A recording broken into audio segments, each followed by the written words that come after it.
नमस्कार, जय हिंद साथियों। स्वागत है आपका आपके अपने यूट्यूब चैनल एपी 91 में। साथियों, आज हाई कोर्ट के अंदर एक सुनवाई हुई जिसमें स्थानांतरण की प्रक्रिया को चुनौती दी गई थी।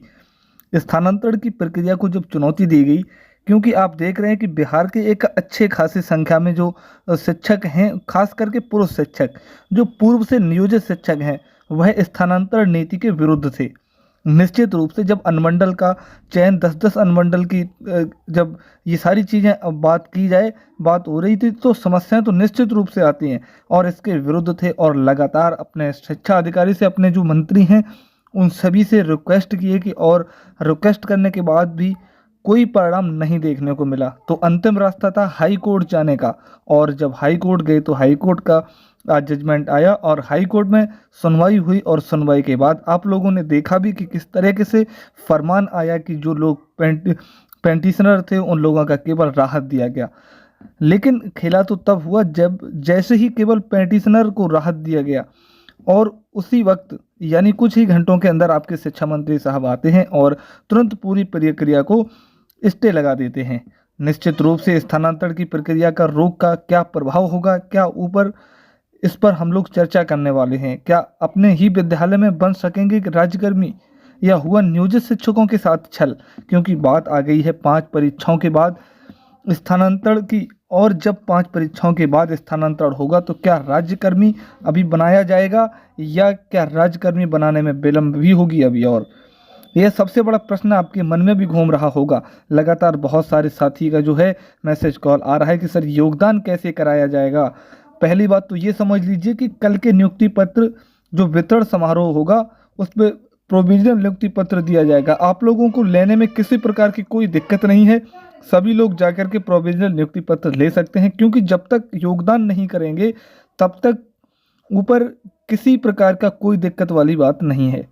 तो यह नियुक्ति, ये प्रोविजनल पत्र लेने में आपको कोई दिक्कत नहीं है। तो जो लगातार पूछ रहे थे कि नियुक्ति पत्र लेना चाहिए, नहीं तो आप ले सकते हैं क्या, ये प्रोविजनल है, ऐसा ना, इसको लेकर के आराम से अपने घर पे रखिए। इसको आप बात करेंगे कि एक एक बिंदु पर।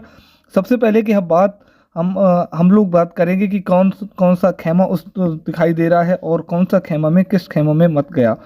मतलब ये सारी चीज़ों जो है ना, कहाँ पर उन सारी चीज़ों को लेकर बात करने वाले, क्योंकि शिक्षक समाज अभी कई खंडों में बटा हुआ है। तो आपको जिसमें एक बीपीएससी शिक्षक, एक महिला शिक्षक और एक नियोजित शिक्षक 3 खो में बट गया। ये जितने भी महिला शिक्षक हैं वो भी चाह रहे थे कि स्थानांतरण हो जाता तो अच्छा रहता। जो बीपीएससी शिक्षक है वो भी चाह रहे थे स्थानांतरण हो जाता तो अच्छा रहता।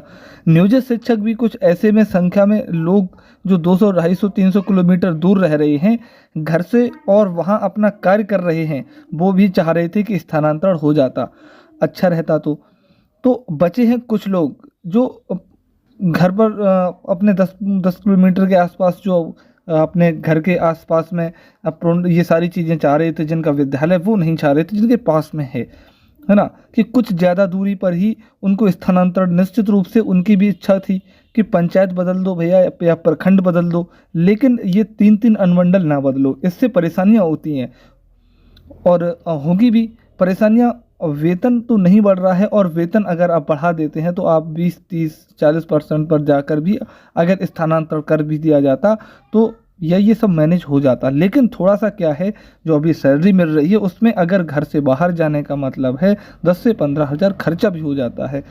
तो कहीं ना कहीं ये सभी चीज़ें प्रभावित होती हैं। चलिए बात हम लोग मूल बिंदु पर कर लेते हैं। ये स्थानांतरण प्रक्रिया में जो स्टे लगा और आनन फानन में जो पूरी स्टे लग गई है, इससे क्या प्रभाव पड़ेगा शिक्षकों के ऊपर?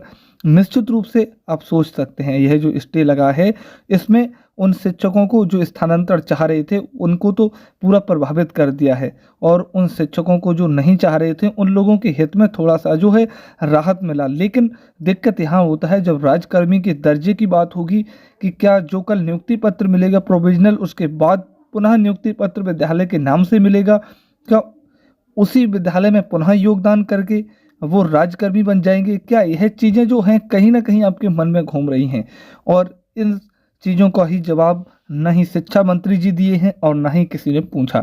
ये भी सबसे बड़ा बात है। अगर राज्यकर्मी बनने की बात हो वहीं पर, तब तो अच्छी बात है, तो अच्छी खबर है। आपके लिए, लेकिन इसको अगर लटकाने की बात हो गई तो कहीं ना कहीं ये अचंभित बात है। पांचों परीक्षा हो जाएगा, उसके बाद स्थानांतरण किया जाएगा। तो पांचों परीक्षाओं के बाद यदि स्थानांतरण होता है तो यह पांचों परीक्षा होने में 2025 तो बीत ही जानी है। 2025 तो बीत ही जाएगा, और 2025 यदि बीत जाता है तो निश्चित रूप से एक साल, मतलब आप समझ रहे हैं, एक साल मतलब यूपीएस जो अगर लागू होता भविष्य में तो आपका एक साल और कम हो जाएगा, जो 10 साल नहीं पूरा होगा। तो उसमें जो आपका पेंशन की बात है वो भी कहीं ना कहीं खत्म हो जाएगा। तो ये बहुत बड़ी जो है समस्याएं आपके सामने हैं। अब इस चीज़ों को क्लियर होना चाहिए था कि राज्यकर्मी का दर्जा, क्या नियुक्ति पत्र पुनः उसी विद्यालय के नाम से मिलेगी, पदस्थापना पत्र मिलेगा, और उस पदस्थापना पत्र के माध्यम से पुनः योगदान कर पाएंगे या नहीं, यह बहुत बड़ा प्रश्न है। आप लोगों को क्या लगता है, एक बार कमेंट करके राय जरूर दीजिएगा। और दूसरी सबसे बड़ी बात आपको बता देते हैं, एक बहुत बड़ी संख्या में लोग फ़ोन करके ये सारी चीज़ें पूछ रहे हैं कि हम यहाँ पर जब चलेंगे आगे, हम लोग देखिएगा तो जो बढ़ता का क्रम है, सेवानिरंतरता का लाभ है, इन दोनों को भी पूरी तरीके से माननीय शिक्षा मंत्री के द्वारा जो कहा गया उसके अनुसार तो इस पर जो आपका स्टे लग गया है, इसके ऊपर भी मतलब सेवा निरंतरता जो आप 15 साल 12 साल 15 साल 20 साल का सेवा दिए हैं, यह सेवा निरंतरता आपका शून्य हो जा रहा है। निश्चित रूप से शून्य इसलिए हो जाएगा, यह नियमावली जो था, नियमावली के अंदर भी कहा गया था कि आप यदि विशिष्ट शिक्षक बनते हैं, राज्यकर्मी बनते हैं तो आप सरकारी कर्मी हो जाते हैं, सरकारी कर्मी हो जाते हैं, सरकारी कर्मी हो जाइएगा। आप आज भी सुने होंगे शिक्षा मंत्री जी के माध्यम से भी कि अब आप सरकारी कर्मी होने जा रहे हैं, और जब आप सरकार में कर्मी होंगे तो जिस दिन योगदान कीजिएगा उस दिन से आपकी गिनती होगी। अगर उस दिन से गिनती होगी तो क्या बीपीएससी शिक्षक जो नियुक्त हुए हैं उनसे हम जूनियर हो जाएंगे? यह सबसे बड़ा भी सवाल है। अब इसके लिए भी फिर हाई कोर्ट का दरवाज़ा खटखटाया जाए, यानी हर बात के लिए हाई कोर्ट जाने की बात हो जाए, यह भी चीज़ें अब खत्म कर दिया गया है। सेवा निरंतरता भी, इसको भी शून्य किया जा रहा है। उसके बाद व्यवता का क्या होगा, यह भी स्पष्ट हो गया है कि जब योगदान आप करेंगे तो अब तो यहाँ पर अब बढ़िया बढ़ता है ना, तो भी आपका यहाँ पर क्या होगा, फिर वही खत्म हो जाएगा सारी चीज़ें अकॉर्डिंग टू नियमावली। आपके नियमावली के अनुसार अगर चलेंगे तो राज्यकर्मी में योगदान बीपीएससी के शिक्षक पहले किए तो बीपीएससी के शिक्षक जो योगदान पहले किए हैं, और आप योगदान राज्यकर्मी के बाद में करेंगे तो यह भी तो क्या हो जाएगा, और वहाँ पर फिर व्याप्तता का क्रम जो है वो बिल्कुल ही खत्म हो जाएगा। अब जिस विद्यालय में, उसी विद्यालय में जो बीपीएससी शिक्षक को आप नियुक्त किए हैं, आप योगदान करवाए हैं, क्या उसी के बाद आपका फिर से अटेंडेंस